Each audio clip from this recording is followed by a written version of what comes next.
चेतना की शिखर यात्रा पंडित श्री राम शर्मा आचार्य। एक असमाप्त जीवनी भाग 1। भारत भाग्य विधाता दिव्य चेतना का हस्तक्षेप। बांग्लादेश में चल रहे संग्राम का प्रभाव भारत पर भी पड़ा। जो लोग उत्पीड़न और दमन का मुकाबला नहीं कर सके या जिनके लिए स्थितियां दूभर हो उठी, वे भारत आने लगे। यहाँ आते जा रहे लोगों की संख्या कुछ हजार से लाख और लाख के बाद करोड़ होती हुई 2 करोड़ से ऊपर पहुंच गई।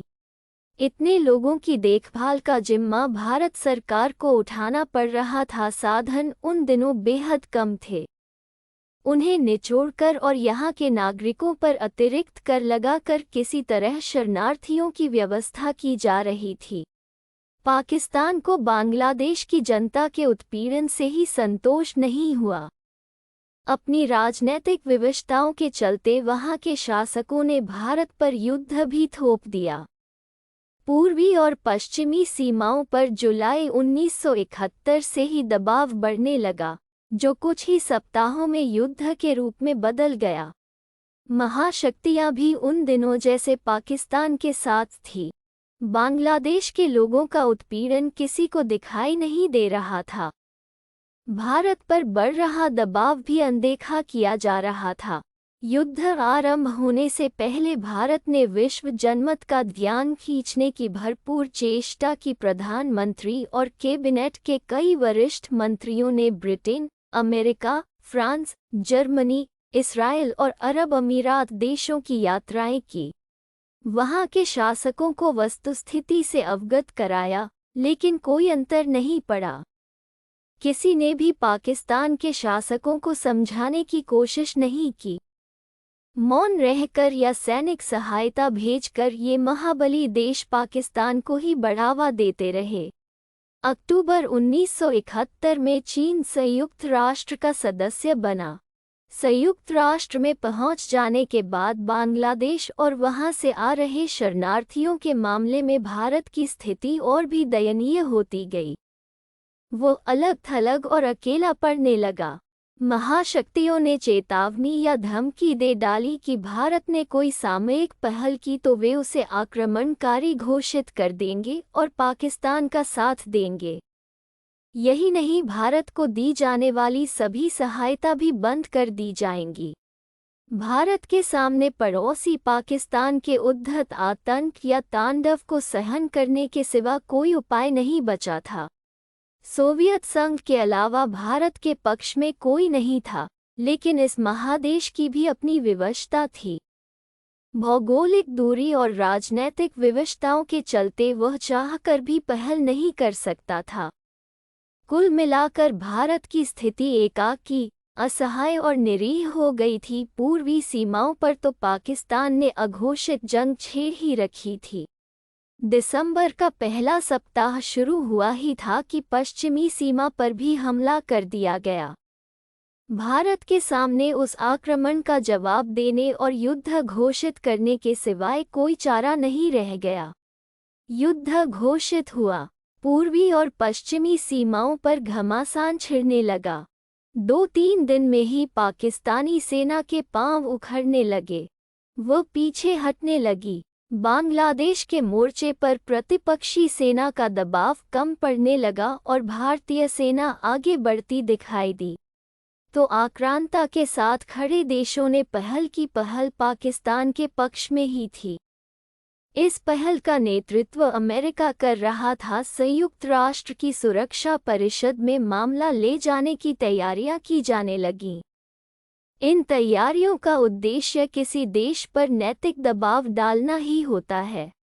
अमेरिका इस तैयारी पर ही ठहरा नहीं रहा।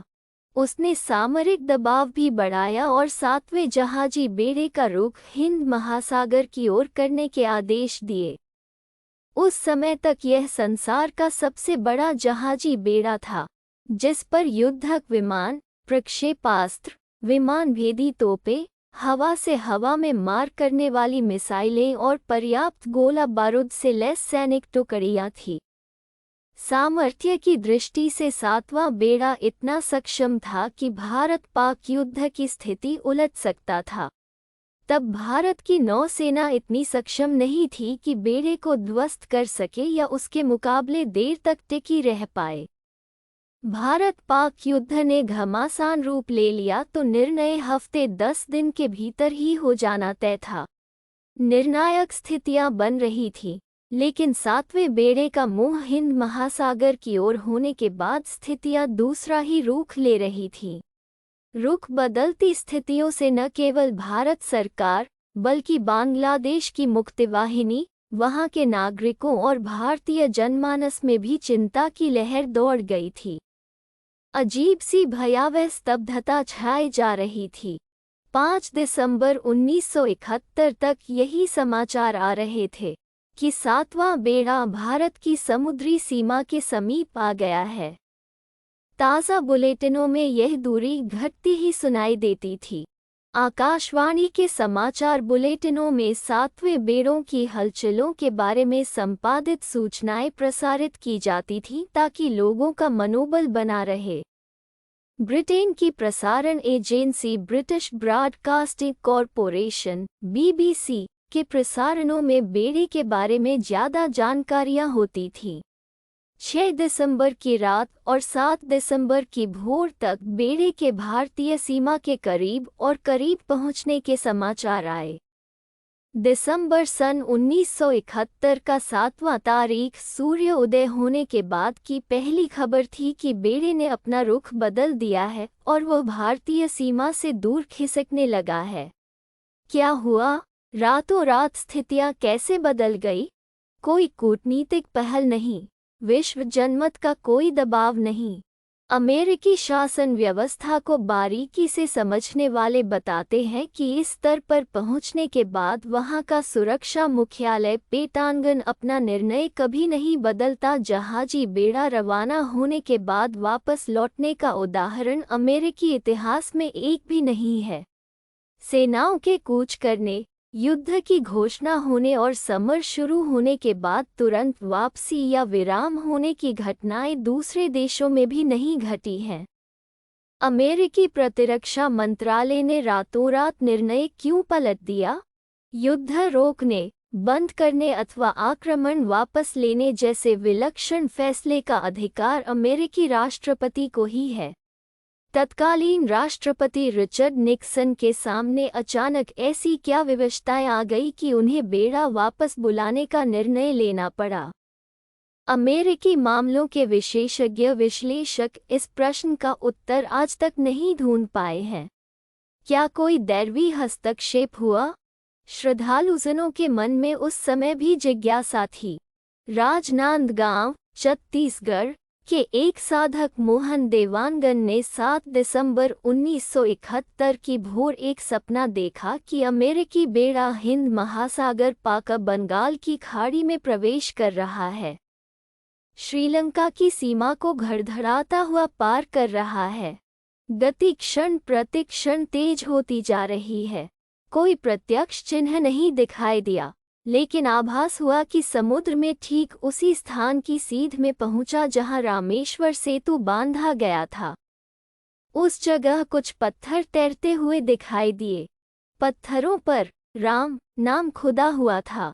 स्वप्न में यह दृश्य देख रहे साधक ने देखा कि उन पत्थरों के बीच में एक बड़ा युद्धपोत, स्पष्ट ही सातवां बेड़ा, गुजर रहा है।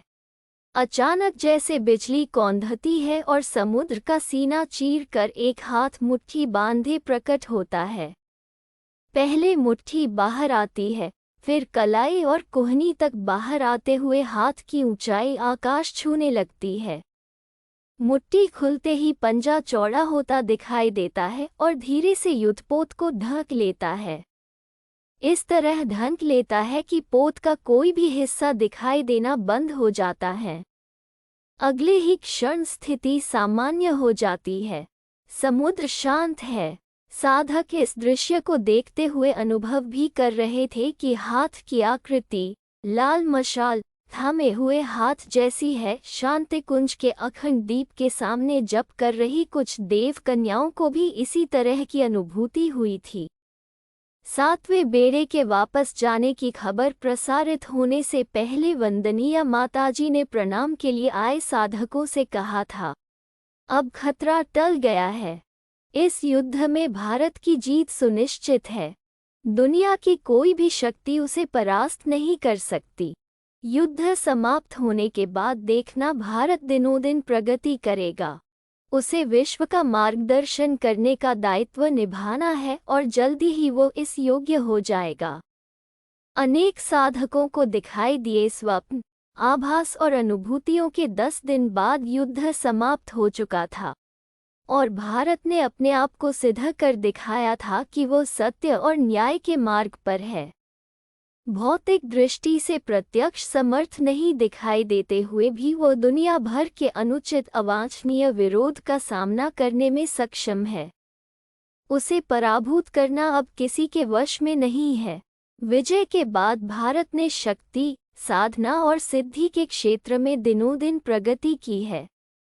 उसकी यह नियति पहले ही लिखी जा चुकी थी।